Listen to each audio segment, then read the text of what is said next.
কুষাণের ঝাঁঝালো বিষাক্ত কথায় সারাদিন বিষণ্ণ হয়ে বসে থাকে নমিতা। তার সরল মাথায় এখনো ঢোকেনি কি এমন অপরাধ করেছিল যে তার কুষাণ ভাই তাকে এভাবে থেতলে দিল। মাঝে মাঝেই যেন স্নেহ করে মনে হয় আপন ভাই, আর কখনো এমন ব্যবহার করে যে মনে হয় দুঃসম্পর্কের কেউ। কোনো কারণ ছাড়াই এমন নির্মমভাবে আঘাত করলো। বোনের বিয়েতে কাজ করলে মানুষ চাকর হয়ে যায়, এ কথা আজ প্রথম কারোর মুখে শুনল নমিতা। এখন আর চোখের পানি আসে না, আসে কেবল বুকের ভিতরে তীক্ষ্ণ কষ্টের খোঁচা। স্মৃতির তীক্ষ্ণতা চেপে ধরে মাথা। নিজেকে সামনে নেওয়ার চেষ্টা করে সে। আসরের আজান পড়ে গেছে। দিন যেমন মরিয়া হয়ে অপেক্ষা করে রাতের ছায়ার জন্য, তেমনি নৌমিতা অপেক্ষা করছে সাফিনের কণ্ঠ শোনার জন্য।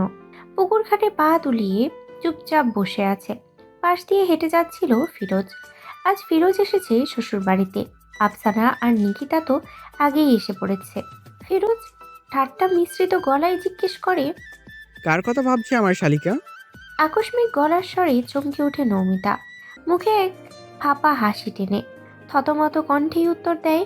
কই না তো, কারো কথা ভাবছিলাম না। মিথ্যা বলো না নিমো। তোমার চোখ মুখ দেখে স্পষ্ট বোঝা যাচ্ছে তোমার মন খারাপ। কিছু কি হয়েছে? ফিরোজ নৌমিতার ফুফাতো ভাই হলেও কখনো তুই করে ডাকেনি তাকে। ছোট থেকেই তুমি সম্বোধন করে আসছে। নমিতা একগাল হেসে বলল। তেমন কিছু না ভাইয়া, এমনি ভালো লাগছে না কিছু, তাই একা একা বসে আছি। অমনি কল আসে নমিতার ফোনে। ফোনের স্ক্রিনে চোখ পড়তেই দেখে সাফিনের নাম্বার। ফিরোজ মুচকি হেসে বলে। কথা বলো শালিকা। আমি যাই, তোমার আপু নাকি আজ পিঠা বানিয়েছে। জামাই আপ্যায়ন উপভোগ করে আসি। নমিতা কিঞ্চিত লজ্জায় মাথা নোয়ায়। ফিরোজ যেতেই কল রিসিভ করে। ফোনটা কানে ঠেকাতেই ওপাশ থেকে ভেসে আসে পুরুষালী স্বর। কি করছো? নমিতা ধীরজ গলায় উত্তর দেয়। কিছু করি না, বসে আছি পুকুর পাড়ে। তুমি কি করছো? সাফিন তাচ্ছিল্য করে হাসে। বিদ্রুপ মিশ্রিত কণ্ঠে বলে ওঠে। সঙ্গে কে আছে? নিশ্চয়ই তোমার চাচাতো ভাইটা। তা ভালো, পুকুর পাড়ে জায়গাটা অনেক সুন্দর, প্রেম করার জন্য। এই যা, আমি আবার কল করে ডিস্টার্ব করে ফেললাম না তো? নমিতা ঝট করে দৃষ্টি ফেলে পুকুরের জলে। তাজ্জব বনে যায়। স্তম্ভিত কণ্ঠে বলে। কি যাতা বলছো? কুষাণ ভাই আসবে কই থেকে? সে আজ দুপুরে ঢাকা চলে গেছে, আর কুষাণ ভাইয়ের সাথে প্রেমের কি সম্পর্ক? কিছু বাবল তাবল বলছো তুমি? হঠাৎ সাফিন রেগে যায়। রুষ্ট রূঢ় কণ্ঠেই গর্জে ওঠে। একদম নাটক করবি না আমার সাথে। ছলনা করার চেষ্টাও করবি না। কাল যে ভিডিও আপলোড করলি, বল বাইকে করে কোথায় ঘুরতে গেছিলি? কোথায় সময় কাটাতে গেছিলি তোরা? বুকে প্রচন্ড মোচড় দিয়ে ওঠে নৌমিতার। যতটুকু সম্ভব নিজেকে শক্ত রাখে। সমস্ত সাহস জোগাড় করে উত্তর দেয়। কোথাও ঘুরতে যাইনি, কুষাণ ভাইয়ের বাইকে করে কলেজে গিয়েছিলাম। তার জন্য তুমি আমার সাথে এভাবে কথা বলতে পারো না? ব্যবহার সংযত করো। সাফিন আরো কঠিন হয়, পূর্বের ন্যায় তেজি কণ্ঠে বলে। অনেক সংযত করেছি, আর কত সংযত করব বল? আর টলারেট করতে পারছি না। তোর ভাই চলে গেছে বলে মন খারাপ হচ্ছে নাকি? কি রে, কথা বলছিস না কেন? নমিতা বুঝে পায় না কি বলবে। সমস্ত কথা তার মাথার উপর দিয়ে যাচ্ছে। যেন অবাকের চূড়ান্ত সীমায় দাঁড়িয়ে তীরের আঘাত সহ্য করছে। গলা ধরে আসছে বারবার, কথা বেরোচ্ছে না। এতক্ষণে চোখের কোনাকুনিতে পান চলে এসেছে। সাফিনের তেজ এবার কিছুটা কমে আসে। তুমি ওর সাথে পিকনিক স্পটে ঘুরতে যাও, বৃষ্টিতে ভিজো, সবসময় ওর সাথে সাথেই থাকো, ঝগড়া করো, মারামারি করো, একে অপরের কাছাকাছি আসো। আর কত সহ্য করব আমি? আর কত? অন্য একটা ছেলে কেন তোমাকে ছোবে? মানুষ নিজের চোখে যা দেখে তার চেয়ে বেশি ঘটে। জানি না আর কি কি করেছো তোমরা। বুকে সূক্ষ্ম ব্যথাটা অনুভব হয় নৌমিতার। বিষাক্ত ব্যথাটা ধীরে ধীরে ছড়িয়ে পড়ছে শরীরের আনাচে কানাচে। সারা দেহে অস্বস্তিময় ঘিন ঘিন অনুভূতি হচ্ছে। নাক উঁচু করে সশব্দে থুতু ফেলে। ডান কাঁধ থেকে সরিয়ে বাম কাঁধে ফোন চেপে ধরে ব্যগ্র স্বরে বলে। ছি সাফিন, ও আমার বড় ভাই হয়। আমরা ব্যাপারটাকে কখনোই নেগেটিভলি নেইনি। না তো আমাদের মনে ওরকম কোনো অনুভূতি আছে। তুমি যেমন অশ্লীলভাবে বিশ্লেষণ করছো, এমন কিছুই নয়। স্বাভাবিক ব্যাপারটাকে অস্বাভাবিক বানিয়ে কত কিছুই না বলে ফেলেছো তুমি। তিল থেকে তাল বানিয়ে ভাই বোনের সম্পর্ক থেকে বিশ্রী অপবাদগুলো ঠিক কি কারণে দিচ্ছ, আমি কি জানতে পারি? ওপার থেকে সাফিন শুলের মতো তীক্ষ্ণ কণ্ঠে শুধালো। সিরিয়াসলি? এটা কোনো ভাই বোনের সম্পর্ক? নষ্টমে করার আর জায়গা পাও না? আকাশ ভেঙে পড়ল নমিতার মাথার উপরে। বজ্রকণ্ঠে গর্জে উঠল। চুপ করো সাফিন, আই সে স্টপ। আর একটাও বাজে কথা না। আমি মোটেও বাজে কথা বলছি না। তুমি যেমন, তোমাকে সেটাই বলেছি। নয়তো তোমার মুখেই সবসময় ওর কথা থাকবে কেন? আমার সাথে বিয়ে করবে আর ভালোবাসবে অন্য কাউকে, অন্যের হাত ধরে ঘুরবে, অন্যের বাইকে করে ঘুরে বেড়াবে, অন্যের থেকে গিফট নেবে, কাছে আসবে। এইসব আমি কখনোই মেনে নেব না। মনের অজান্তেই টুপ করে দুফোঁটা পানি গাল বেয়ে পড়ে। একে একে বেসামাল হতে থাকে সেই অশ্রুকণারা। নমিতা বারবার বোঝানোর চেষ্টা করেও এক চুল নড়াতে পারছে না। অভিমানী শক্ত গলায় সাফ সাফ জানিয়ে দেয়, কুষাণ ভাইয়ের সাথে আমার কোনো অনৈতিক সম্পর্ক নেই। ছোটবেলা থেকে আমাদের কেবল ঝগড়া আর বিরোধের সম্পর্ক, আজও তাই আছে। হয়তো চরিত্র হরণের অপচেষ্টা বন্ধ করো। যদি সত্যিই আমাকে ভালোবাসতে না পারো, বিন্দুমাত্র বিশ্বাস না থাকে, তবে এখনই সম্পর্ক ভেঙে দাও। আমি মিথ্যের ভিতের উপর ভালোবাসার ঘর বানাতে চাই না। যেখানে বিশ্বাস নেই সেখানে ভালোবাসার অভিনয় করতে পারবো না আমি। কুষাণের সাথে নৌমিতার ঘনিষ্ঠতা দেখে সাফিনা সহ্য করতে পারছিল না। আচমকায় রেগে যায়, যা হয়তো প্রতিটা প্রেমিক পুরুষের ক্ষেত্রেই ঘটে থাকে। ঠিক তো ভুলই শোনায়, কিন্তু নৌমিতা অপ্রত্যাশিত ঘটনায় ভেঙে পড়েছে। নৌমিতার ক্রন্দনরত স্বর শুনে ওই প্রান্তের মানুষটার মন হয়তো কিছুটা নরম হয়, রাগ কমে আসে।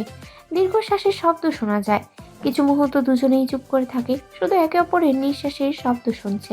নীরব পরিবেশের ঘোর কাটে সাফিনের আওয়াজে। দেখো নিমাই, আমি তোমাকে এতগুলো কথা শোনাতে চাইনি, কিন্তু বাধ্য হয়েছি বলতে। তোমার এলাকার কেউ একজন তোমাদের একসাথেই ছবি পাঠিয়েছে আমার ফোনে।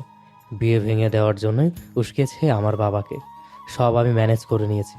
তুমি কি ভুলে যাচ্ছ তোমরা দুজন অ্যাডাল্ট? তোমার পাশে অন্য কাউকে দেখলে সহ্য করতে পারি না আমি। তোমরা যখন একে অপরের ছবি আপলোড করো, ট্যাগ করে পোস্ট করো, তখন রাগে মাথার রগ ফেটে যেতে থাকে। তবুও তুমি সবসময় ওর নামেই জব করতে থাকো। কেন নিমাই? তোমার তার সাথে এত ঘনিষ্ঠ হতে হবে কেন? ওর সাথে ঘুরতে যাবে কেন? আর মাত্র কয়টা দিন, এতটুকু তুমি সহ্য করতে পারছো না? আমি যদি আমার কোনো কাজিনের সাথে তোমাদের আচরণ করি, তাহলে তোমার কি সেটা ভালো লাগবে? কথা বলো নৌমিতা। নমিতার কান্নার ঝড় একটু একটু করে স্মিত হয়ে আসে। মনে মনে ভাবে সাফিনের বলা কথাগুলো সত্য। যে কারোরই রাগ হবে, অভিমান হবে, এটাই স্বাভাবিক। সব প্রেমিক পুরুষই মানতে নারাজ এই ব্যাপারগুলো। রাগের বশে মানুষ কখনো কখনো এমন কথাও বলে যা তারা আসলে মন থেকে চায় না। অথচ এতদিন ধরে সবকিছু লক্ষ্য করার পরেও সাফিন কখনো তাকে কোনো অভিযোগ করেনি, চুপচাপ সহ্য করে গেছে। ভুলটা আসলে নৌমিতারই। মেয়ে মানুষের মন সহজেই ভালো ব্যবহারে গলে যায়, এ তো জানা কথা। আর সেখানে সাফিন নিজের ভালোবাসার অধিকার দেখিয়ে নিজের পজিটিভনেস প্রকাশ করেছে। সেখানে নৌমিতার মন গলে যাওয়াটা একদমই স্বাভাবিক। উন্তপের অন্ধকারে ধীরে ধীরে ভরে যায় তার চারপাশ। নৌমিতা আবারও কান্না পায়। সাফিন কণ্ঠ অসহায়ত্ব ফুটিয়ে বলে, আমার এসব একদম সহ্য হয় না নিমাই। তুমি ওর থেকে সবসময় দূরে থাকবে, এটাই চাই আমি। আর এই সামান্য ভুল বোঝাবুঝির জন্য বাইরের কোনো থার্ড পার্সনের কারণে তুমি বিয়ে ভেঙে দেওয়ার কথা বলছো? এটা কিভাবে ভাবলে তুমি? এই কারণে আমি তোমার বিয়েটা ভেঙে দেব? তোমাকে ছাড়া বাঁচতে পারবো না আমি নিমাই। সরল মনে ফুপিয়ে ওঠে নৌমিতা, নিজের দোষ স্বীকার করে নেয়। আম সরি সাফিন, আমি আসলে বুঝতে পারিনি মনের অজান্তেই তোমাকে এতটা হার্ট করে ফেলেছি আমি। এতটা কষ্ট লুকিয়ে রেখেছো তোমার মনে। আমি আর কখনো তোমার কথার অবাধ্য হব না। আবারও কোপাতে থাকে। সাফিন একটু ভালো আচরণ করে নমিতার কান্না থামানোর চেষ্টা করে। নমিতাকে স্বাভাবিক হওয়ার জন্য নেওয়ার নাম করে কল কেটে দেয়। কাইফা এসেছিল কাল সকালে সবাইকে ঢাকা যেতে হবে খবরটা জানাতে, কিন্তু নমিতার কথার ভঙ্গিতে বুঝতে পেরেছে কেউ তার ভাইয়ের নামে কুৎসা রটানোর চেষ্টা করছে। সে এতটাও অবুঝ না যে বোঝেনি কি নিয়ে কথা হচ্ছিল এখানে। মুহূর্তে মন খারাপ হলো তার। কেন যেন ভালো লাগেনি বিষয়টা। সে তার ভাইকে অসম্ভব ভালোবাসে, তাই কেউ যদি তার ভাইয়ের নামে উল্টাপাল্টা কিছু বলে তাহলে তাকে দু চোখে দেখতে পারে না, মন থেকে ঘৃণা করে। কিছু বলল না কাইফা, যেভাবে এসেছিল সেভাবেই চলে গেছে। সাফিন কলটা কেটেই হো হো করে হেসে দেয়। ড্রিম লাইটের আলোয় নাক ডুবায় নগ্ন মেয়েলি গায়ে গলার ভাঁজে। মেয়েটার মুখেও বাঁকা হাসি। একই ছাদের নিচে দুজন নরনারী। মেয়েটা বলে উঠল, অভিনয়টা কি দারুণ ছিল সুইটহার্ট। বেচারি সব বিশ্বাস করে নিয়েছে। মুখ তুলে মেয়েটার গালে স্লাইড করতে করতে বলে, আমার সঙ্গে পাঙ্গা নেওয়া এতটাও সহজ নয়। বিয়ে ভাঙার জন্য হুমকি দিয়েছে ওই কুষাণ না টুষান নামের লিলিপুটটা। বিয়েটা আমিই করে ছাড়বো, কিচ্ছু করতে পারবে না ও আমার। কিন্তু আমার এসব ভালো লাগে না। এই গাইয়া ভূত তোমার বউ হবে, তোমার ভালোবাসা পাবে। আমি কিছুতেই সহ্য করতে পারছি না।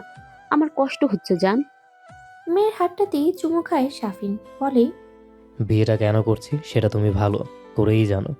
আমি শুধু তোমাকে ভালোবাসি, আর কাউকেই না। পরদিন সকাল 10টায় বাড়িতে সকলেই রেডি হচ্ছে। নিকিতা জোরে জোরে ডাকছে। কাইফা উত্তর দিল। আমার কাছে আপু, আসছি। নিলয় খুঁজে পাচ্ছে না তার ঘড়িটা। এর জন্য নমিতাকে দোষারোপ করছে। একচোট ঝগড়া হয়ে যাওয়ার অবশেষ পেয়েছে। সকলে রেডি হয়ে চলে গেল স্টেশনে। কলিং বেলের ঝনঝন শব্দে কাজের বুয়া জামিলা দরজা খুলে দেয়। নমিতারা একে একে ব্যাগপত্র নিয়ে ড্রয়িং রুমে ঢুকে পড়ল। রাত হয়ে গেছে বাসায় পৌঁছাতে। সোফায় গা এলিয়ে বসে পড়েছে সবাই। নতুন বাড়িটায় আভিজাত্যের ছোঁয়া, অত্যাধুনিক সব আসবাবপত্র। দেয়ালে টেক্সটাইল স্ট্রাকচার পেইন্টের উপরে ঝুলছে আধুনিক চিত্রকলা। ঝকঝকে টাইলসের মেঝের উপরে হালকা রঙের কার্পেট পেতে রাখা হয়েছে। ড্রয়িং রুমে জায়গাটা একটু বেশি। বড় সাইজের একটা সোফা সেট রাখা হয়েছে রুমের মাঝখানে। রুমের ডান পাশে ডাইনিং টেবিল। ঝকঝকে সাদা আর আকাশি রঙের পর্দাগুলো বেলকনি ভেদ করে আসা বাতাসে মৃদু নড়ছে। সোফা সেটের সামনে টিভির বাম পাশে দুটো অ্যাকোয়ারিয়াম রয়েছে। সবকিছুতেই সুরুচিপূর্ণ ছোঁয়া আছে। চোখ জড়ালো সবার। সৌন্দর্য মনোমুগ্ধের ন্যায় আকর্ষণীয় করে তাদের। তবে খুব একটা পরিপাটি নয়, কারণ কাজের মেয়ে মহিলাটা ফাঁকিবাজ। আর ওনারা তো বাসায় ছিলেন না। একটু রেস্ট নিয়ে নমিতা ওয়াশরুমে গেছে। মাহমুদা বেগম সোফায় শরীরের সবটুকু ভার ছেড়ে দিয়ে বললেন, জমিলা, এসিটা বাড়িয়ে দাও। জামিলা ওনার কথা মতো তাই করলো। রান্না করেছো তো? হ আপা, রান্না শেষ। আপনারা হাত মুখ ধুইয়া আহেন, আমি খাওয়ান রেডি করতাছি বলে চলে যাই রান্নাঘরটাতে। নিলয় সবচেয়ে বেশি নেতিয়ে পড়েছে। তাকে শাহনাজ বেগম রুমে নিয়ে শুয়ে দিয়েছেন। গোসল করে নমিতা এসে গায়ে লিয়ে দিল তুলতুলে কুশনে।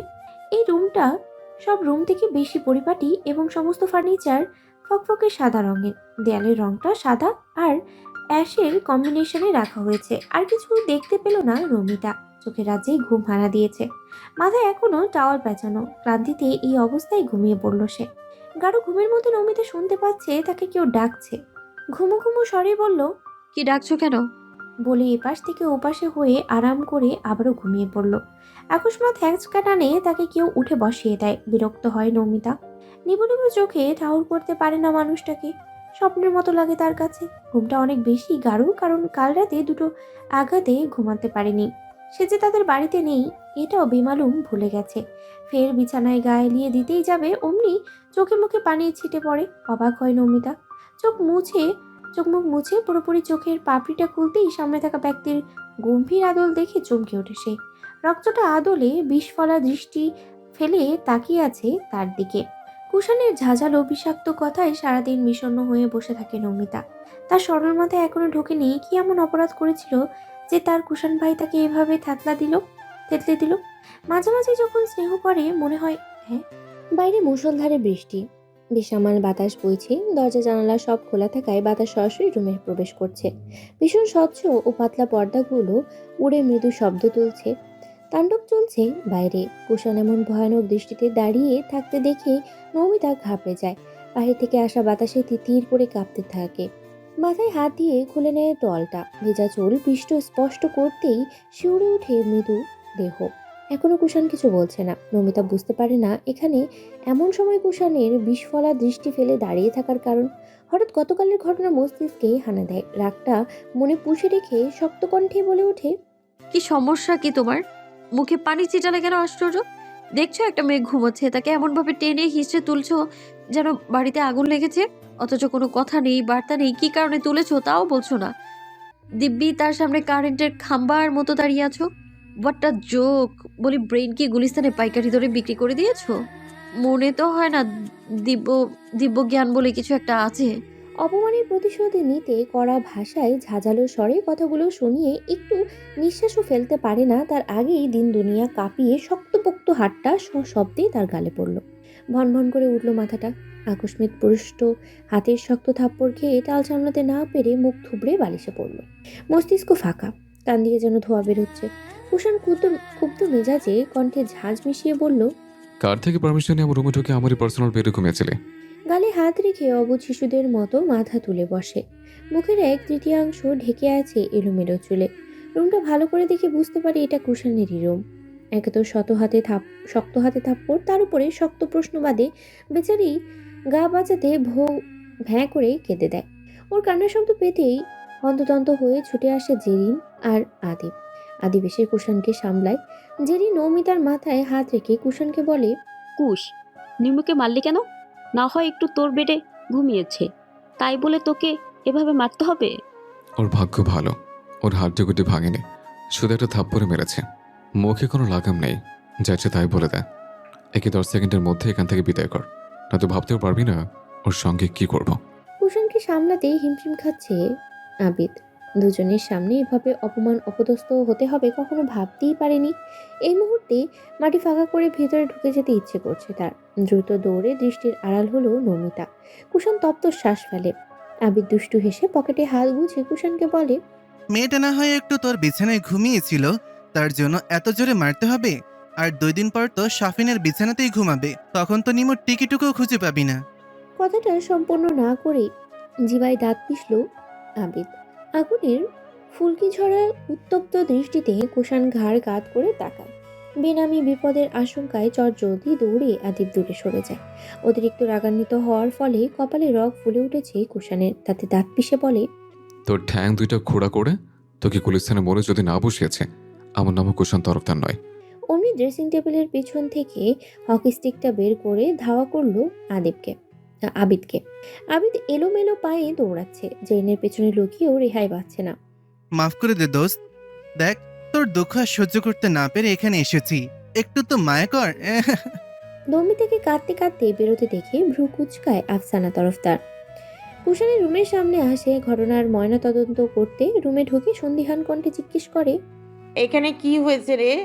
নিমু কাঁদতে কাঁদতে বেরিয়ে গেল কেন? আফসানার কণ্ঠ পেয়ে হুলস্থুল পরিবেশ শান্ত হয়। আবিদ হাঁপাতে হাঁপাতে বিচার দেওয়ার ভঙ্গিতে বলে, জানেন কি হয়েছে?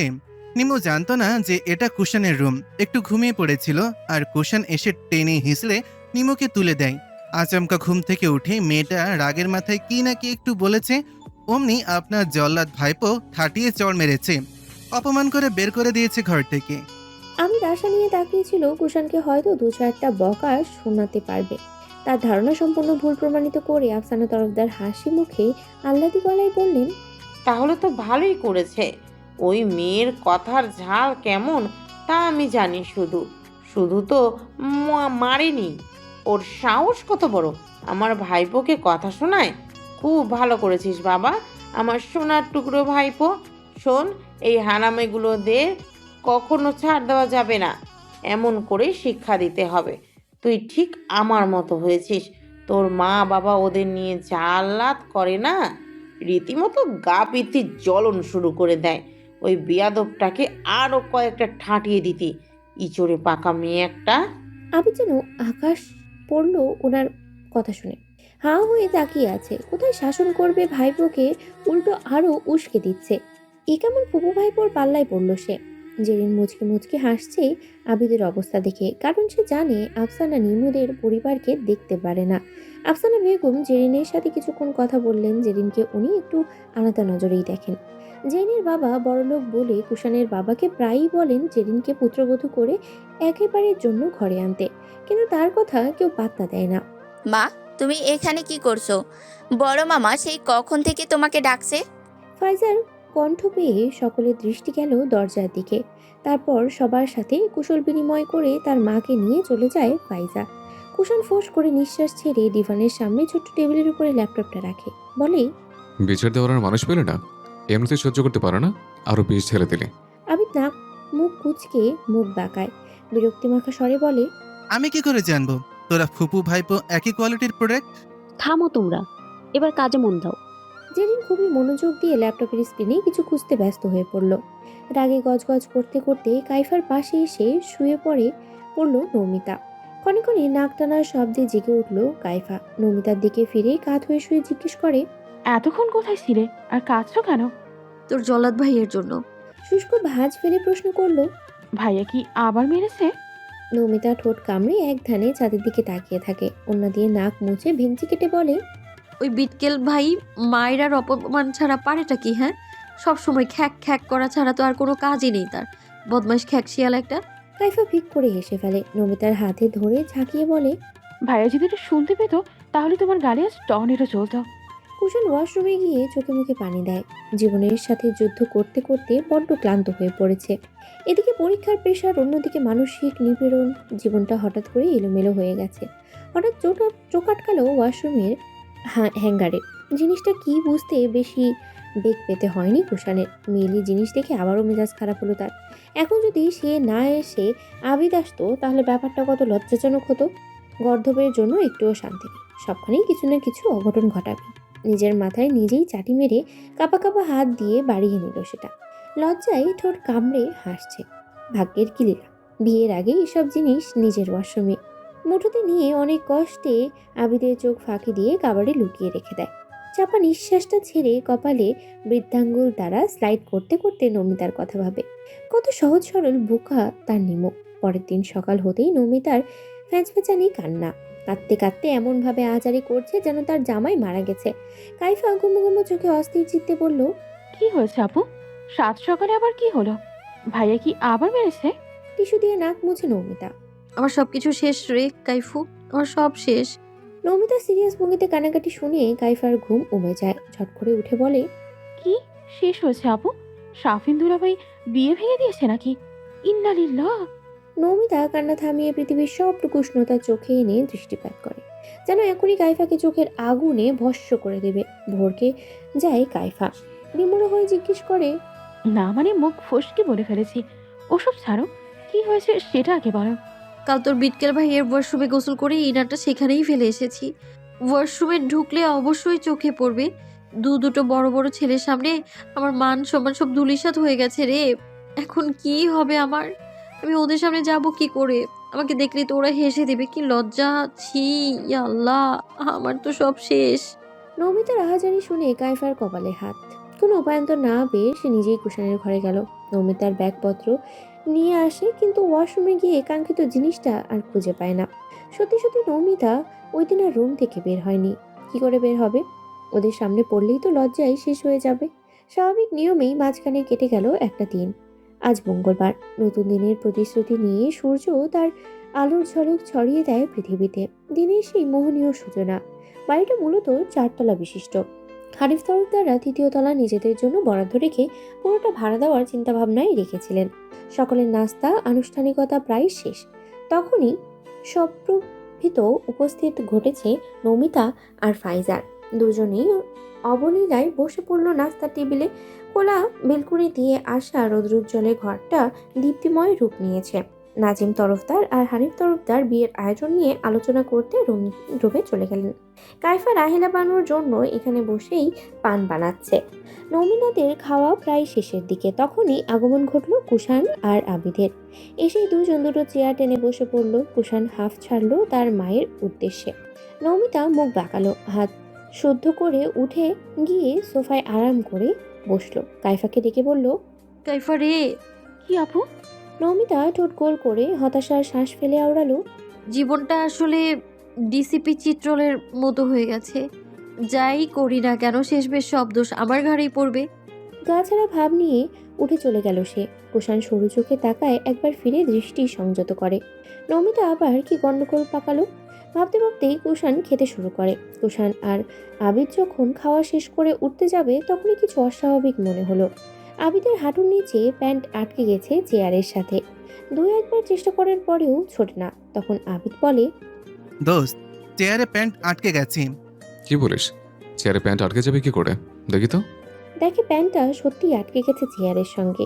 কে যেন আঠা জাতীয় কিছু মাখিয়ে রেখেছে। কুষাণ প্যান্ট ধরে টানার ফলে ছিঁড়ে যাওয়ার উপক্রম। দোস্ত, এত জোরে টানিস না, ছিঁড়ে যাবে তো। ছিঁড়ে গেলে কি করবো বল? এই অকাজটা কে করেছে?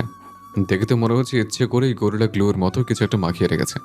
অমনি কিছু একটা মনে পড়ে যায় কুষাণের। কিঞ্চিত কপাল ধীরে ধীরে মসৃণ হয়। রাগি রাগি ভাব নিয়ে আবিদকে বলে, দেখেছিস বিচ্ছুটার কাণ্ড? শুধু শুধু নিমোকে দোষ দিস না, এটা হয়তো অন্য কেউ করেছে। নিমো গরিলাগুলো কোথায় পাবে? কুষাণ মাথা নত করা অবস্থাতেই শুধায়, কাইফার ঘরে গ্লুটা রেখেছিলাম। ওই নিমপাতার প্রতিশোধ নেওয়ার জন্য চেয়ারে লাগিয়ে রেখেছে। ভুলক্রমে তুই বসে পড়েছিস চেয়ারটাতে, তাই ভোগান্তিটা তোর হচ্ছে। সাদিকে রেখে অপমান করি ওর ডিসিপি চিত্রলের মতো জীবন বের করছি। দাঁড়া, আগে এটা একটা ব্যবস্থা করি। 11টা নাগাদ সবাই রেডি হয়ে নিচে নামছে। আজ তাদের বিয়ের শপে। আফসানা কোনো গন্ডগোল বাঁধাতে পারে সেই ভেবেই হানিফ তরফদার আফসানাকে নিয়ে নিজের শ্বশুরবাড়ি গেলেন দাওয়াত দিতে। কুষাণ কাইফাকে ডেকে বলেছে নিমুকে একটু তার ঘরে পাঠাতে। কাইফাও তাই করলো।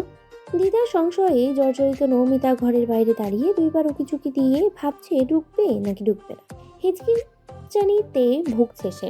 তৎক্ষণাৎ নৌমিতার পেছন থেকে কুষাণ নৌমিতাকে নিয়ে ভেতরে ঢুকে পা দিয়ে দরজাটা আটকে দিল। নৌমিতা হোঁচট খেয়ে বিছানায় পড়ে।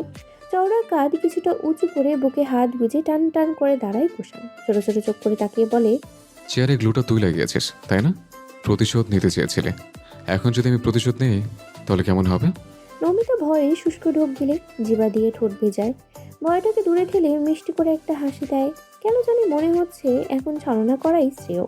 উঠে কুষাণের কাছে দাঁড়িয়ে আহ্লাদি স্বরে বলে, ওই দিন কি জোরে থাপ্পড়টাই না মেরেছিল আমার তুলতুলে গালে, তাই একটু দাঁত দিয়ে আঙুল কামড়ে বলে, ভাইয়া আমাকে যেতে দাও, নয়তো ওরা আমাকে রেখেই চলে যাবে।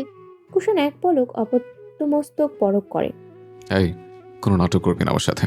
তোকে রেখে কেউই যাবে না। নেক্সট টাইম এরকম কিছু করতে চাইলে তোকে বুড়ি গঙ্গা চুপাবো, মনে রাখিস। নমিতা মাথাটা ডান দিকে এলিয়ে সহমত জানায়। কুষাণের হঠাৎ কি হয় কে জানে। পকেট থেকে সিগারেট বের করে 2 আঙ্গুলের ফাঁকে সিগারেট রেখে ঠোঁটে বসায়। নিকোটিনের ধোঁয়া ওড়াতে ওড়াতে জানলার পর্দা সরিয়ে দাঁড়ায়। নমিতা বেশ আশ্চর্য হয়। কুষাণ সত্যি সত্যি সিগারেট খায় তার জানা ছিল না। প্রতিটা মেয়ের মতোই সেও সিগারেট পছন্দ করে না। পরে সময়টা দেখে নিল। কুষাণের কাছে গিয়ে ছো মেরে সিগারেটটা জানলা দিয়ে বাইরে ফেলে দিল। শাসিয়ে বলে, তুমি সিগারেট খাও কেন? এসব খাওয়া ভালো না। বইয়ে পড়নি ভেতরে কালো ধোঁয়া জমে কত কত রোগ হয়? আর খাবে না এমন অখাদ্য কুখাদ্য। কুষাণ বিরস মুখে হাসল। অধিকার খাটিয়ে আজ যেন সিগারেটটা ফেলে দিল। এমন করে সারা জীবন পাশে চেয়েছিল মানুষটাকে, কিন্তু ভাগ্য তার সাথে প্রচন্ড রকমের ছলনা করেছে। কপালে হয়তো অন্য কিছুই লেখা আছে। হানিফ তরফদার আর মাহমুদা বেগম তার প্রস্তাব পুরোপুরি নাকচ করে দিয়েছে এবং কোনো গণ্ডগোল পাকালে তাকে বাড়ি থেকে বের করে দিবে। সে তো আর ফিল্মের হিরোদের মতো ক্ষমতাবান পুরুষ নয় যে ছিনিয়ে নিবে। বাস্তবতা বড্ড কঠিন। এই শহরের বুকে আবারও হয়তো কারো ভালোবাসার বলিদান দিতে হবে, কিন্তু সে আদৌ বাঁচবে কিনা তার নিশ্চয়তা নেই। ফের পকেট থেকে অন্য একটা সিগারেট ধরালো। হেয়ালি কণ্ঠে বলল, ভাগ্য যেখানে বিষাদময় পীড়নে মত্ত, সেখানে হৃৎপিণ্ডের স্বচ্ছ রেখে লাভ কি? বেলা 3টা বাজতে চলেছে। নমিতাদের কেনাকাটা এখনো অব্যাহত। বিয়ের শপিং বলে কথা, সময় তো লাগবেই। কুষাণ শপিং এর নিচে বাইক থামিয়ে দ্রুত পায়ে উপরের দিকে রওনা হয়েছে। নমিতার লেহেঙ্গা এখনো চূড়ান্ত হয়নি। বলতে গেলে নমিতার কেনাকাটা এখনো অর্ধেক বাকি। এতক্ষণ যাবৎ বাড়ির সবার জন্য কেনাকাটা করা হয়েছে, যদিও পুরোপুরি হয়নি। নমিতা এখনো পছন্দই করতে পারছে না কোন রংটা তাকে মানাবে। মন স্থির করতে না করতেই বাহারি ডিজাইনের অসংখ্য ভারী ভারী লেহেঙ্গার মধ্যে কোনটা পরলে তাকে ভালো লাগবে। ওইদিকে শাফিন বলেছে 3টা বাজে সেও আসবে। নমিতাকে সাথে নিয়ে বিয়ের লেহেঙ্গা কিনতে যাবে। মাহমুদা বেগম নমিতাকে অন্যমনস্ক দেখে জিজ্ঞেস করলেন, কি রে, এগুলো পছন্দ হচ্ছে না? নমিতা হাত দিয়ে নেড়ে চেড়ে দেখে গর্জিয়াস ভারী হলুদ রঙের লেহেঙ্গাগুলো। সে এত ভারী পোশাক একদমই পছন্দ করে না। বরাবরই নর্মাল ও হালকা ডিজাইনের পোশাক পরতেই স্বাচ্ছন্দ্য বোধ করে সে। শাহনাজ বেগম উৎসাহ দিয়ে বললেন, কোনটা পছন্দ হয়েছে তোর? দেখ, এই লেহেঙ্গাটা কিন্তু অনেক সুন্দর, তোকে মানাবে ভালো। নমিতা ঠোঁট কচলাতে কচলাতে মুখ ফুলিয়ে বলে, আমার টকটকে হলুদ কালারের কোনো ড্রেস পরতে একদম ভালো লাগে না। লাল, হলুদ, গোলাপি এগুলো বড্ড কমন কালার। আমি তো ইউনিক কোন একটা কালারের লেহেঙ্গা। খুব কাছে কারোর উপস্থিতি টের পেয়ে ঘাড় ঘোরায় নমিতা। কুষাণের ঘরমাক্ত মুখশ্রী পানে চেয়ে থেমে যায় সে। ফ্যানের নিচে দাঁড়ানো তরুণ কপাল ছুঁই ছুঁই চুলগুলো দুলছে অবলীলায়। কালো রঙের শার্টের বুকের কাছে বোতাম দুটো খোলা থাকায় ঘাম বিন্দুগুলো গ্রীবা বেয়ে গড়িয়ে পড়ছে। সেই দৃশ্য চোখে পড়ল নমিতার। দৃষ্টি নত করে ফেলে সঙ্গে সঙ্গে কুষাণ শার্টের স্লিভ দুটো গোটাতে গোটাতে এক নজর নমিতাকে অবলোচন করে ফের দৃষ্টি ঘোরায়। দোকানদারের দিকে তাকিয়ে হাতের ইশারায় দেখিয়ে দেয়, এই সিরিয়ালে নিচের দিকে অলিভ গ্রিন লেহেঙ্গাটা বের করুন। দোকানদার সেই লেহেঙ্গাটা বের করে নমিতাদের সামনে খুলে দেখায়। অলিভ গ্রিন লেহেঙ্গাটা ঝিলমিল স্টোনের কাজ করা, ওড়নাটা হলুদ রঙের হালকা কাজ করা, খুব বেশি ভারীও না। এক দেখাতেই পছন্দ হয়ে যায় নমিতার। হাত দিয়ে ছুঁয়ে দেখে সে ইউনিক কিছুই চাইছিল। ট্রায়াল দিয়ে সে হাসি মুখে বলে, জেঠিমা কেমন লাগছে আমায়? এই লেহেঙ্গাটা অনেক সুন্দর না? বেশি ভারীও লাগছে না। হলুদের জন্য এটা দিলে কেমন হয়? না না, এটা নেওয়া যাবে না। কেমন ফ্যাকাশে একটা কালার, দেখতে কেমন লাগছে।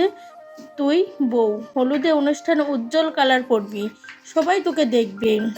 এটা তোকে একদমই মানাচ্ছে না, তুই বরং ওই গোলাপি কালারের লেহেঙ্গাটাই নে। গ্রামের মানুষ শাহনাজ বেগম, তাই চকচকে রংটাই ওনার পছন্দ। কাইফা বলল, কাকিমা, এই কালারটাও সুন্দর। আজকাল এটাই ফ্যাশন। হলুদের অনুষ্ঠানে হলুদ রং পরে কয়জন? সবাই ইউনিক কিছু ট্রাই করতে চায়। আপুকে দারুণ লাগবে। আমিও শুধু হলুদ পরবো না, হলুদ আর পার্পেলের কম্বিনেশনে লেহেঙ্গাটা নেব। ফাইজা বলে, তোমরা যা খুশি পরো, আমি বাবা হলুদ রঙই পরবো। ভাবি, তোমার কোনটা পছন্দ? নিকিতাও ফাইজার সঙ্গে তাল মিলিয়ে বলে, আমিও হলুদই পরবো, কিন্তু আমাদের পরা না পরায় কি আসে যায়? আগে বউর পোশাক ঠিক করতে হবে।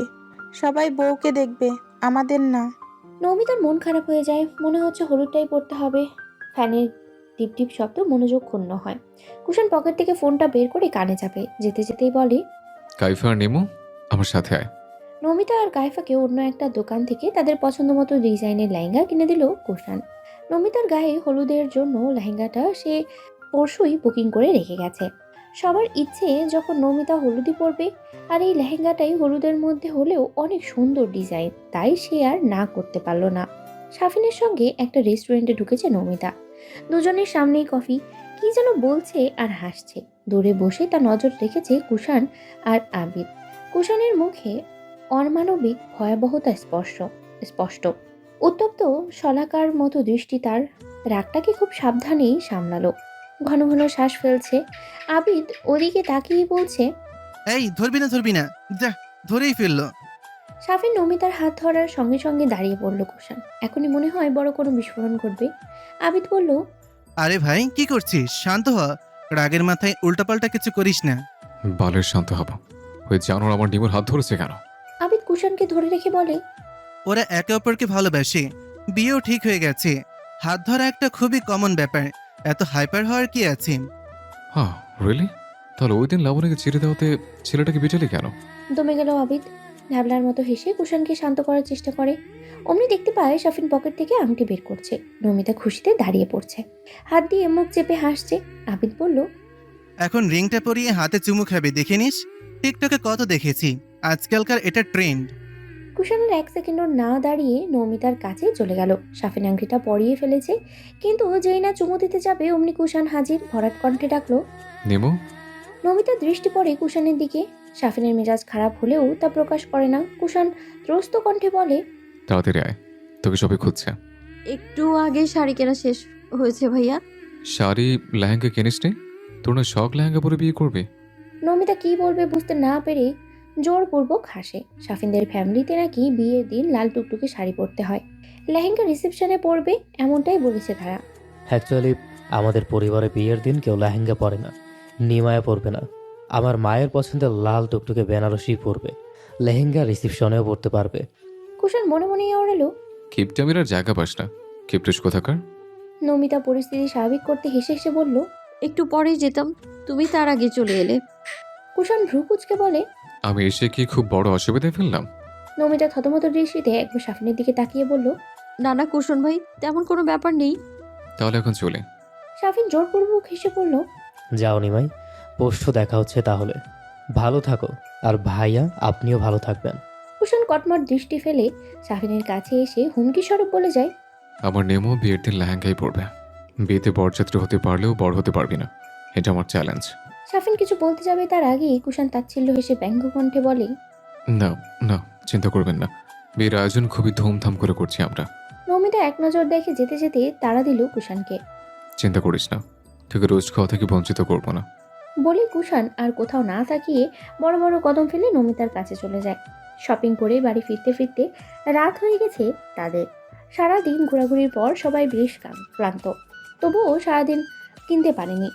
আর আবার যেতে হবে ছেলেদের পোশাকের জন্য, তাই খেয়ে দিয়ে জলদি ঘুমের জন্য পড়ল সবাই। খুব সকালেই সবাইকে উঠে পড়তে হলো হানিফ তরফদারের হুমড়িতুমড়িতে। সবাইকে দ্রুত খাওয়া দাওয়া শেষ করতে হয়েছে, কারণ সকালেই ডেকোরেশনের লোক এসে পড়েছিল। নমিতাবাদে সবাই দোতলায় চলে গেছে। আবিদ আর ফিরোজ বেরিয়ে গেল। কুষাণ যায়নি।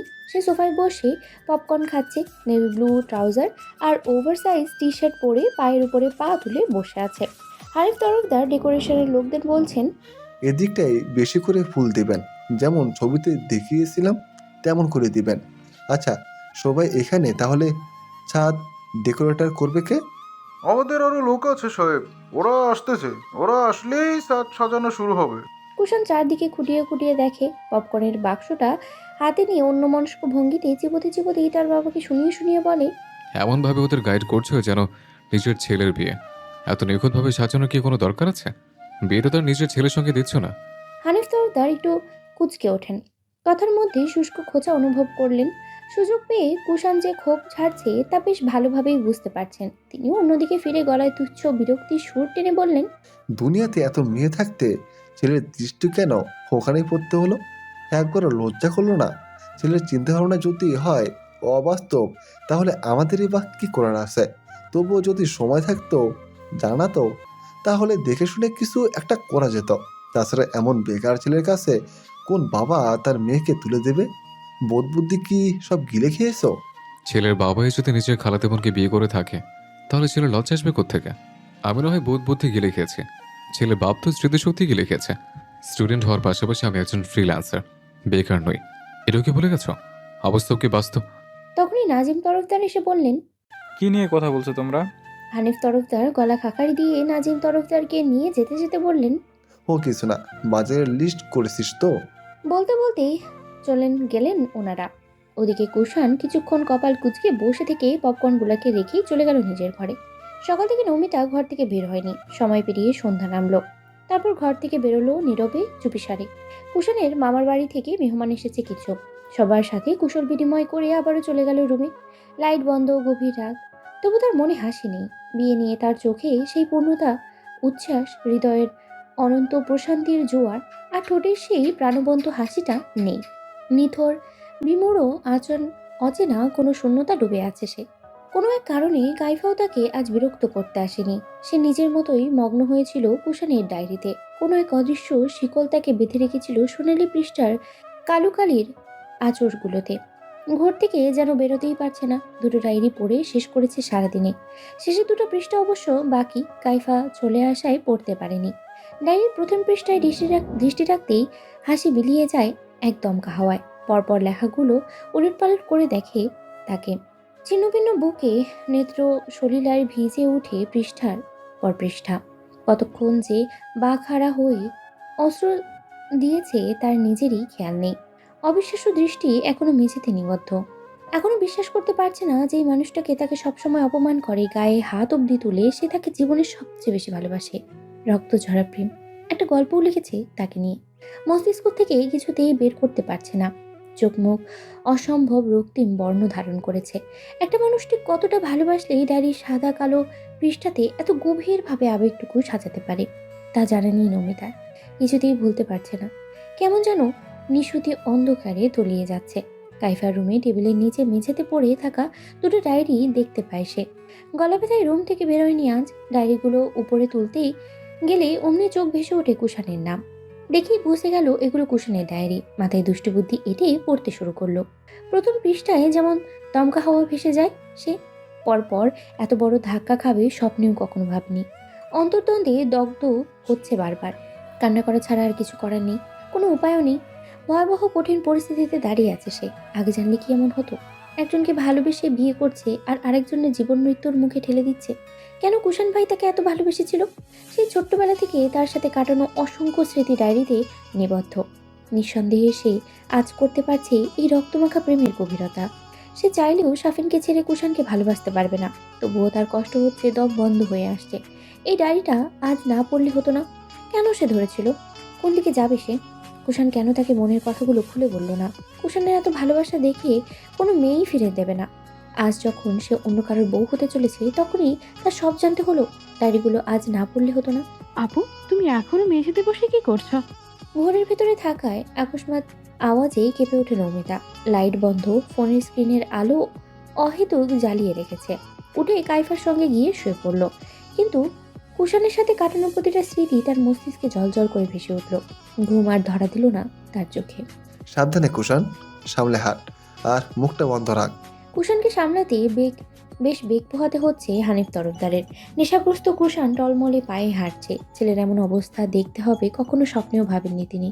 ঘড়ির কাঁটা হয়তো এতক্ষণে 3টার ঘর পেরিয়ে 4টার ঘর ছুঁয়ে যাবে। সবাই গভীর ঘুমে মগ্ন। পরিচিত এক লোক কল করে না বললে হয়তো জানতেই পারতেন না। রাস্তায় রাত কাটাতে হতো কুষাণকে। কুষাণের মুখে হাত চেপে ধরে রেখেছেন তিনি। ভাগ্যিস কেউ সজাগ নেই, নয়তো লজ্জায় মাথা তুলতে পারতেন না। এমন একটা শক্তপোক্ত ছেলের সঙ্গে কি পারা যায়। প্রচুর বেগ পোহাতে হলো ওনার। দরজা খোলা থাকায় কুষাণের রুমে ঢুকতে খুব একটা অসুবিধা হলো না। আবিদকে ডেকে বললেন, বাবা, আমার কুষণকে সামলাও। দরজা বন্ধ করে যে করে হোক একে শান্ত করো। কেউ শুনতে পেলে মান সম্মান আর কিচ্ছু থাকবে না। আত্মীয় স্বজনরা আছেন, তুমি সামলাও বাবা। আমি এখানেই আছি, দরকার পড়লে ফোন দিও। আচ্ছা আঙ্কেল, আপনি যান, কোনো টেনশন করবেন না, কুষাণকে আমি সামলাচ্ছি। আবিদের কাছে কুষাণকে রেখে তিনি ড্রয়িং রুমে সোফায় বসে পড়লেন। আবিদ দরজাটা আটকে পেছন ফিরতেই চমকে যায়। তার ঠিক সামনে কুষাণ ড্যাব ড্যাব করে তাকিয়ে আছে। আকস্মাৎ আবিদকে শক্ত করে জড়িয়ে ধরে অস্পষ্ট গলায় বলে, নিমো, এতক্ষণ কোথায় ছিলে তুই? জানিস তোকে কোথায় কোথায় খুঁজেছি? আবিদ ছাড়ানোর চেষ্টা করে। কুষাণ ঢলছে, যে কোনো সময় পড়ে যেতে পারে। চোখ পিটপিট করে তাকিয়ে বলে, নিমো, তত লম্বা হয়ে গেছিস কেন? আমার নেমুতে এত মোটা না। তোর গালে চুল উঠলো কখন? আবিদ হাসবে না কাঁদবে বুঝতে পারছে না। দাঁতে দাঁত চেপে রুক্ষ স্বরে বলল, আমি তো নিমু না, তোর বন্ধু আবিদ। ভুলভাল কথা বন্ধ কর। কুষাণ পড়ে যেতে নেয়। আবিদ দ্রুত হাতে ধরে ফেলে। কুষাণ ফের বলে, তুই মিথ্যে বলছিস। তুই আমার নিমো। আয়, তোকে একটা চুমু খাই।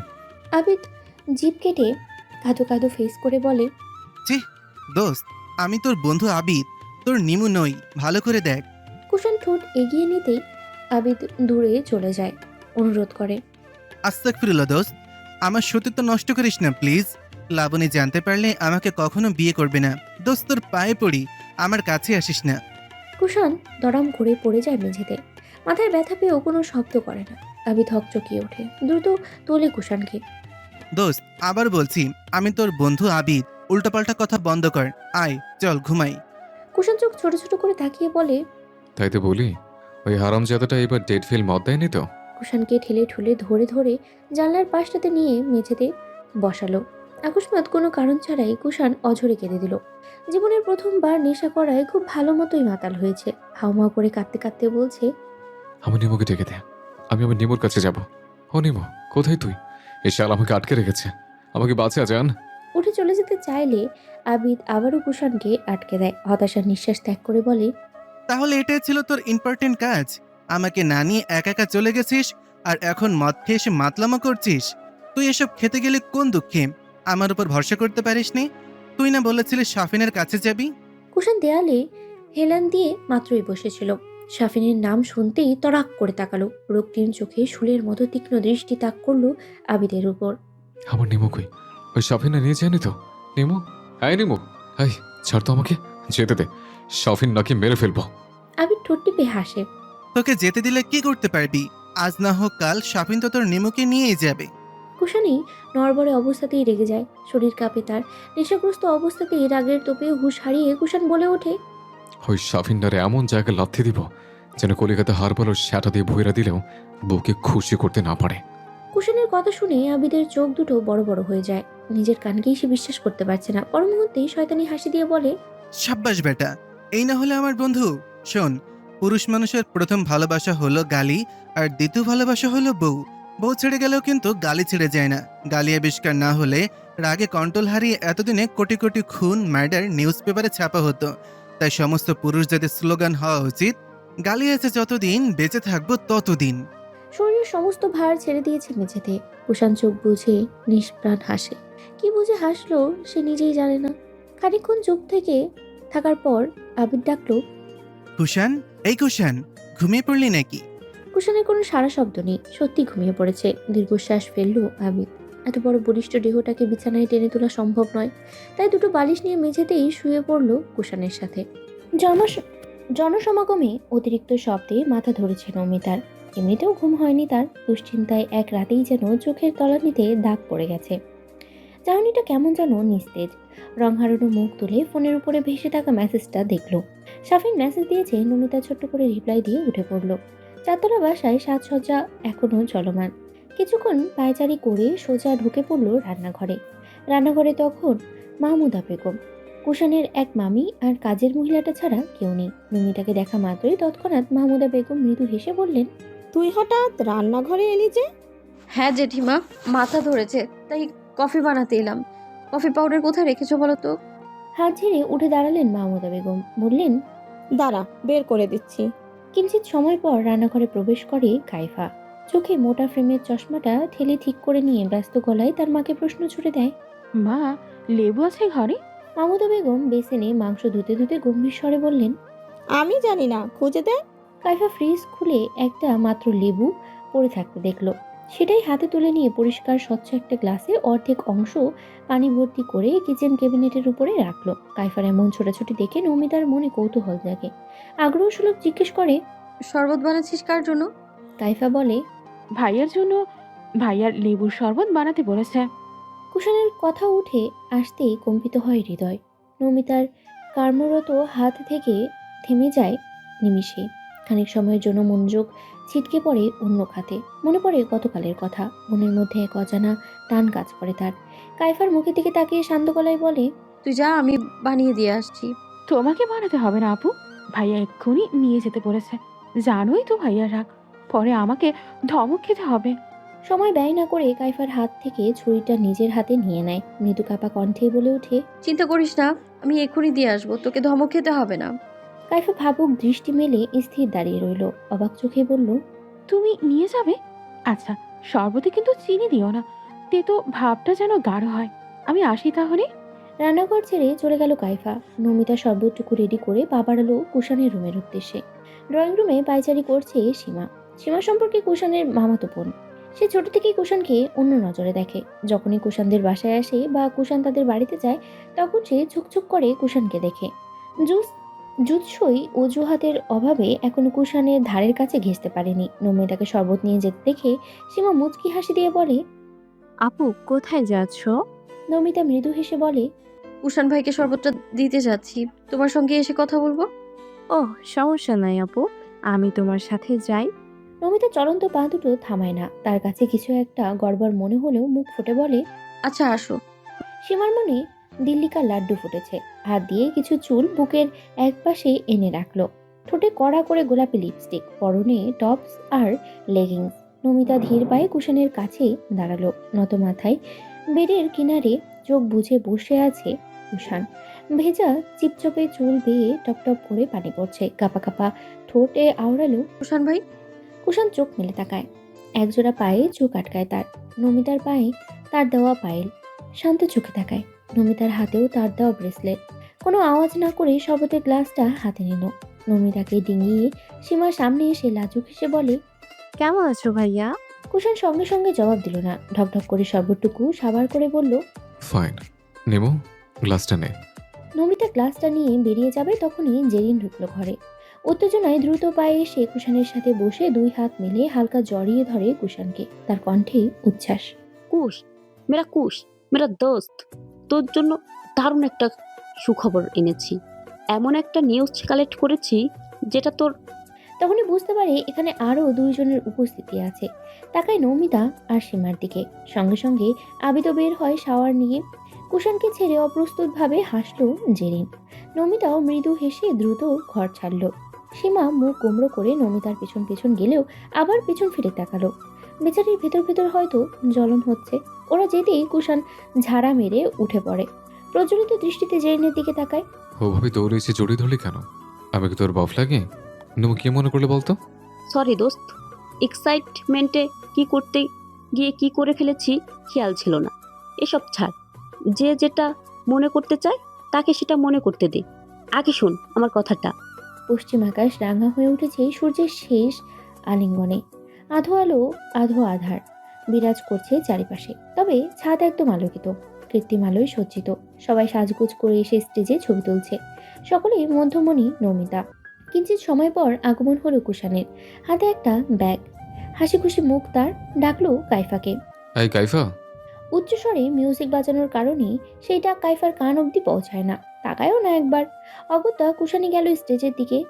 অমনি কোথা থেকে সীমা এসে কাছে এসে ভিড়ল। সীমার কুমতলব বুঝা কঠিন বিষয় নয়। কুশান ব্যাগটা দেয় সীমার হাতে। বিস্ময়ে খুশিতে লাফিয়ে ওঠে সীমা, লাজুক ভঙ্গিতে বলে, তুমি আমার জন্য গিফট এনেছো, তাও আবার সবার সামনে গিফটটা হাতে তুলে দিচ্ছ। আমি তো বিশ্বাসই করতে পারছি না। আমি জানতাম তোমার মনেও আমাকে নিয়ে কিছু কিছু হয়। দেখো, তুমি চাইলে চুপি চুপিও দিতে পারতে। এখন যদি সবাই আমাকে প্রশ্ন করে এত মানুষ থাকতে শুধুমাত্র আমার জন্যই কেন গিফট এনেছো, তখন কি বলবো? তোর কিছুই বলতে হবে না, কারণ এটা তোর জন্য আনিনি, এনেছি নেমুর জন্য। ব্যাগটা নেমুর হাতে দিয়ে বলবি, কুশান ভাই পড়তে বলেছে। মন তো ছাড়, আমার মস্তিষ্কে তোর জন্য কিছু হয় না। কথা কি মাথায় ঢুকেছে নাকি আবার বলতে হবে? কিছুটা বিরক্ত নিয়েই বলল কুশান। ফাটা বেলুনের মতো চুপসে গেল সীমার হাসি খুশি মুখ। তবুও কুশানের মন রক্ষার্থে নিমুর হাতে ব্যাগটা ধরিয়ে দিয়ে জানালো, কুশন ভাই দিয়েছে এবং এখনই পড়তে বলেছে। নমিতা স্টেজের উপরে বরাদ্দকৃত সোফায় বসে আছে। সামনে টি টেবিল। ব্যাগটা খুলে দেখে তাজা ফুল দিয়ে কাস্টমাইজ করা গয়না, নমিতার লেহেঙ্গার সাথে ম্যাচিং করা। নমিতা আর্টিফিশিয়াল গয়না পরেছিল, পার্শ্ব ঝামেলা কমাতে এটাই কিনেছিল। তাজা ফুলের গয়না দেখে কুশানের দিকে তাকিয়ে হাসল। কুশান ফোন টিপছে, আর চোখে দেখেছে নমিতাকে। তারপর সেই আর্টিফিশিয়াল গয়না খুলে তাজা ফুলের গহনা পরানো হলো নমিতাকে। নমিতার সৌন্দর্য যেন কয়েক গুণ বাড়িয়ে দিয়েছে তাজা ফুলগুলো। সবাই তাই বলছে। ভেতর থেকে না চাইতেও কেমন একটা চাপা শ্বাস বেরিয়ে এলো নমিতার। চোখ মুছল টিস্যু দিয়ে। গায়ে হলুদের অনুষ্ঠান বেশ জমকালোপূর্ণভাবেই চলছে। নমিতার সঙ্গে বসে ছবি তুলছে একের পর এক সবাই। কুশান বসে আছে চেয়ারে, নিজের মতো ফোন টিপছে। পরনে অলিভ গ্রিন পাঞ্জাবি, হাতে রোলেক্স ব্র্যান্ডের ঘড়ি, যেটা সে আজই কিনেছে। হানিফ তরফদার এলেন, মুখায়ব প্রচণ্ড গম্ভীর। কাল রাতে কোথায় গিয়েছিলে? কুশান মুখ তুলল। যেখানে চাই। অ্যাড্রেস দিয়ে কি করবে? হানিফ তরফদার চুপ করে রইলেন। খানিক বাদে আদেশ স্বরূপ বললেন, আজকে থেকে তোমার সন্ধ্যার পর বাসার বাইরে থাকা টোটালি বন্ধ। আর বিয়েতে কোনো ঝামেলা করবে না। আমি কিন্তু 24 ঘন্টায় আতঙ্কে আছি, নতুন করে আবার কি ঘটনা ঘটাও। কুশান একগাল হাসে, স্বাভাবিক গলায় বলে, চাপ নিও না বাবা, যা হচ্ছে হতে দাও। চাপ দিয়ে বলছিস চাপ নেব না? আমাকে কি পাগল মনে হয়? কুশান গা ছাড়া একটা ভাব কাঁধ ঝাঁকিয়ে বলে, বিয়েটা খুব ধুমধাম করেই হবে। ফ্রেশ গরুর মাংস অর্ডার দিয়েছি, সকাল হতেই হাতে পেয়ে যাবো। রান্নার ব্যবস্থার বাসার সামনে ফাঁকা জায়গাটাতে করে দেবো, সমস্যা নেই। খাওয়া দাওয়া দুদলে খালি ফ্ল্যাটে খুব ভালোভাবে হয়ে যাবে। পাত্রপক্ষরা কজন আসবে বলেছে কিছু? হানিফ তরফদার আচমকাই থমকে গেলেন। বিমূঢ় চোখে চেয়ে বললেন, ভূতের মুখে রাম নাম।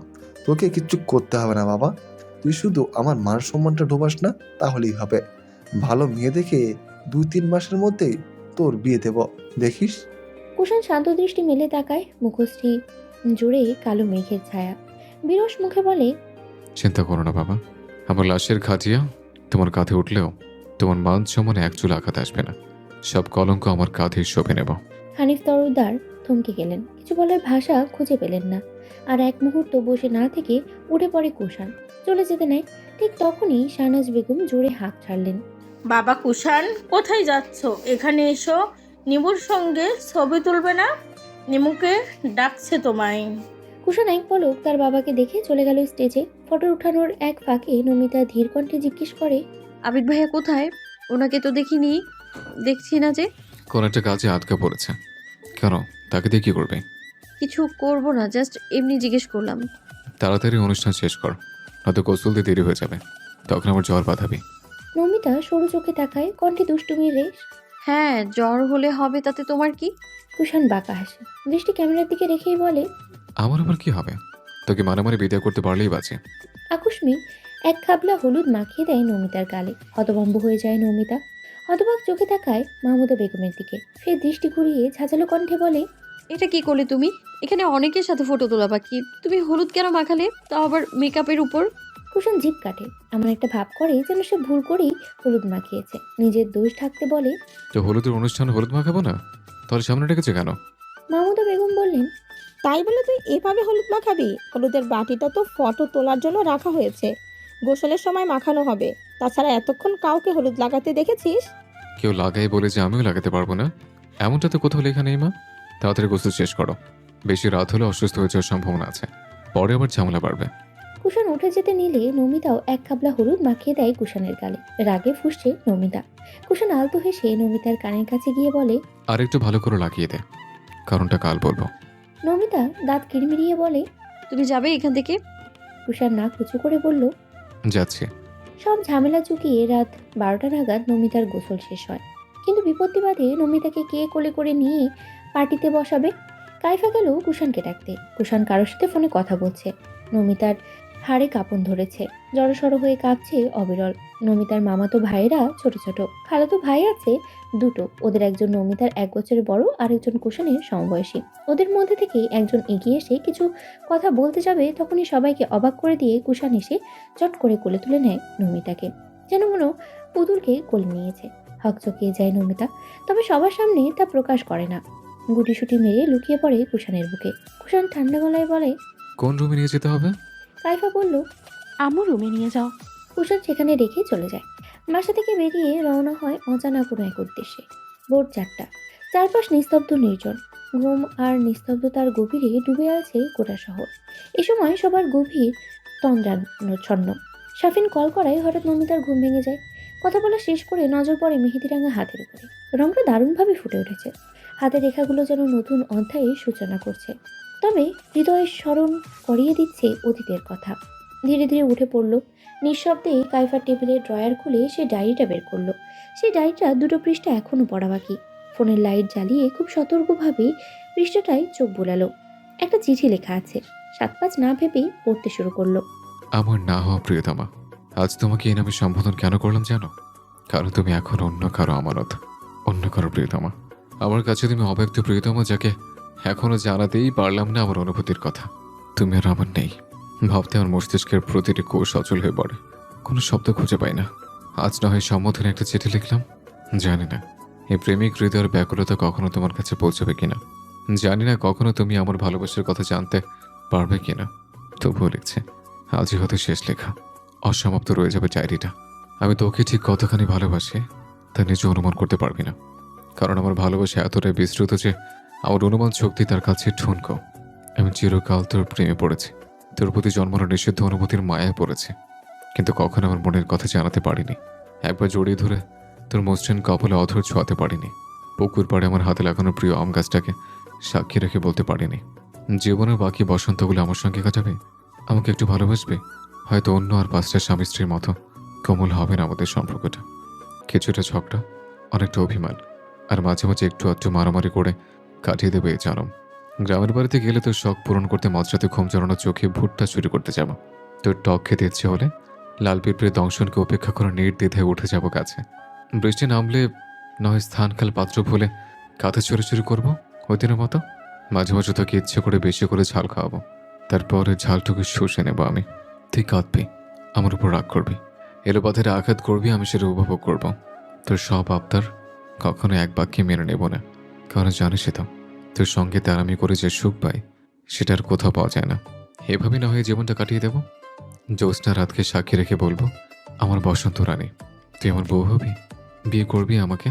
মনের কথাগুলো জানাতে পারিনি বলে ভাবিস না আমার সাহস নেই, আমি ভীতু পুরুষ। আসলে তুই আমাকে সেই সময়টাই দিসনি। আমি ভাবতাম আমার নেমু কখনোই প্রেম করতে পারে না। আমার নেমু ঠিক তার নামের মতোই ছোট। সে কী করে অল্প বয়সে কোনো ছেলের সাথে প্রেমে চড়াবে? বাড়িতে সবার চোখ কখনই ফাঁকিয়ে দিতে পারবে না। আমার নেমুকে আমি চিনি, তাই তো নিশ্চিন্তে মনোযোগ দিয়ে পড়াশোনা করছিলাম, যেন ভবিষ্যতে তোকে ভালো রাখতে পারে। আমার গ্রামে আসার মেইন কারণটা ছিল তুই।